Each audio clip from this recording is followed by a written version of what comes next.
Bienvenue dans Vitamine C sur RCF Cœur de Champagne. J'ai le plaisir d'avoir à mes côtés comme invité Jean-Christophe Leclerc qui est à la fois organiste de la basilique Notre-Dame de l'Épine mais aussi coprésident des Amis de la Basilique. Bonjour. Oui, bonjour. Merci d'avoir accepté notre invitation aujourd'hui sur RCF pour nous parler de cette reconstruction de l'orgue de la basilique Notre-Dame de l'Épine. Une reconstruction exceptionnelle parce que par rapport à son histoire, par rapport à ce que vous allez refaire justement dans les prochaines semaines. Tout d'abord, Jean-Christophe Leclerc, racontez-nous un petit peu cette histoire de la basilique, parce que cette histoire, elle est quand même très très riche. Eh bien, l'instrument tel qu'on le voit, le buffet de l'instrument tel qu'on le voit, a été construit en 1550. C'est certainement une des dernières pièces qui a été apportée à la construction de cette basilique. On pense qu'il a été construit par des sculpteurs flamands et on ne connaît absolument rien de la partie musicale de l'instrument, qui a connu pas mal de vicissitudes tout au cours des siècles. Pratiquement une centaine d'années après sa construction, l'instrument a déjà été pratiquement remis au goût du jour, parce que l'époque renaissante était déjà un vieux souvenir. Et puis il y a eu des modifications de l'orgue au XVIIIe siècle, au XIXe siècle, au début du XXe siècle. Il a perdu pratiquement tout ce qui pouvait rester comme témoin de tuyauterie ancienne et de métal et partie aux métaux non ferreux pour l'effort de guerre. Et il restait uniquement une façade de tuyaux, probablement remontant au milieu du XVIIe siècle. Et donc, ça fait plusieurs années que vous êtes impliqué, vous êtes vraiment dans ce dossier de cette reconstruction qui a connu des périodes très compliquées, mais finalement, on arrive au bout. Eh bien oui, moi je suis devenu épinot pratiquement. J'ai été appelé ici par Albert Mathieu, l'ancien curé recteur au début des années 80, pour participer à une belle aventure d'organistes. On avait une équipe de 5 organistes, des gens en formation et des gens qui étaient déjà en train de faire une belle carrière. Et on s'est rapidement sédentarisé ici, en tout cas pour certains d'entre nous, et on a mis en place une activité culturelle importante à la demande du curé de l'époque, qui était très impliqué dans la valorisation culturelle de la basilique et de l'orgue tout en particulier.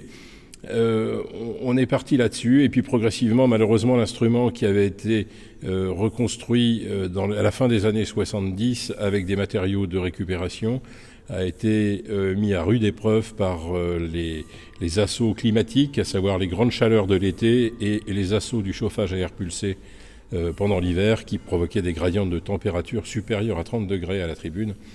Et malheureusement, cet instrument s'est éteint tout doucement depuis une vingtaine d'années. Il n'était plus fonctionnel du tout depuis 5 ans. C'était la principale cause, justement ? C'est probablement la cause essentielle, parce que l'instrument n'était pas d'une facture exceptionnelle au niveau de la qualité des matériaux notamment, mais la position de la tribune juste au-dessus des bouches et d'aspiration et de soufflage du chauffage de l'air chaud était une catastrophe, comme c'est une catastrophe dans toutes les églises où ça se produit. Donc 27 ans sur ce dossier de reconstruction, de ce projet de reconstruction. Vous arrivez enfin, après toutes ces années, à pouvoir refaire cet orgue de la basilique Notre-Dame de l'Épine. Racontez-nous un petit peu cette histoire. Eh bien, le projet, c'est un projet que je soutenais moi depuis pas mal d'années, et j'ai trouvé un écho très favorable en m'investissant depuis plus de 20 ans dans les Amis de la basilique de l'Épine, que j'ai le plaisir de coprésider avec Patrice Brisson. Et les Amis de la basilique sont des gens très, très pugnaces et très engagés, même si ce n'est pas des gens qui sont forcément des pratiquants cultuels de la basilique. C'est des gens qui sont très attachés à leur patrimoine. Et depuis une vingtaine d'années, on a relancé cette association qui était un tout petit peu en sommeil, avec le projet justement d'aider à une nouvelle campagne de travaux. Alors il se trouve que sur la pierre, on n'a pas eu d'occasion récente, mais que l'occasion de reconstruire l'orgue a rapidement trouvé un écho chez tous les membres de l'association. À partir de là, j'ai eu aussi beaucoup de chance et de rencontrer une commune qui était extrêmement favorable, et notamment son maire Jean-Pierre Adam, qui a été un moteur important dans l'histoire. On a connu évidemment des moments de doute importants, puisque l'alignement des critères de subvention, les calendriers de subvention en fonction de tous les intervenants sont très différents. Mais encore une fois, grâce à la garantie d'aide des Amis de la Basilique et de dossiers bien montés qui avait fait notamment le choix d'aller vers un style d'instrument, de reconstruction d'un instrument renaissant du milieu du XVIe siècle dans un buffet ancien qu'on voulait absolument restaurer de manière rigoureuse pour repartir sur plusieurs centaines d'années. On peut rêver, mais c'est quand même, quand même l'objectif. Oui. Donc tous ces critères-là ont fait qu'à un moment donné, les étoiles se sont trouvées bien alignées et que le projet a pu démarrer. Alors le choix, à partir de là, a été assez simple, puisqu'on avait un montant global de travaux qui était fixé. On a fait un appel d'offres à candidats sur performance, c'est-à-dire qu'à partir d'un prix donné, chaque candidat, facteur d'orgue, pouvait nous proposer le projet qui lui tenait à cœur. Alors, personnellement, j'aurais imaginé qu'un orgue flamand s'installe à Lépine, parce que ça avait un sens dans l'histoire. Et à notre grande surprise à tous, c'est un facteur franco-italien qui a remporté le concours. Et il nous a proposé un instrument tout à fait original, qui est une synthèse d'orgue italien et flamand, qui de manière historique est parfaitement défendable dans cette région de la France, où des facteurs italiens ont vécu pratiquement jusqu'à la fin du XVIe siècle à Troyes. Donc il y a quelque chose de réellement historique. Et en fait, le modèle qui inspire finalement le facteur pour cette reconstruction, c'est l'orgue, en plus petit bien entendu, c'est l'orgue de Saint-Jean-de-Latran à Rome, qui était, à mon avis, un des modèles du genre, et c'était un modèle de coopération culturelle européenne bien avant l'heure, puisque le grand facteur romain Luca Blasi avait appelé des facteurs du nord de la France, des Picards probablement, on dit des Flamands, mais tout ce qui était au nord de la Loire, c'était des Flamands, pour les Italiens. Et on a conçu ce projet, et à partir du moment où il a été choisi, on l'a remodelé de manière à ce que tous les détails soient pensés dans la composition de l'instrument, dans sa typicité. Alors c'est quelque chose qui est fait sans aucun compromis. Vous avez pu remarquer que les claviers de cet instrument étaient très particuliers. Ils ont des doubles feintes, c'est une octave courte. Ça va être un maniement un tout petit peu particulier, mais moi je pense que il faut faire un petit peu d'effort pour apprivoiser l'instrument. Mais que ça sera à la portée de tous les organistes, y compris les plus jeunes.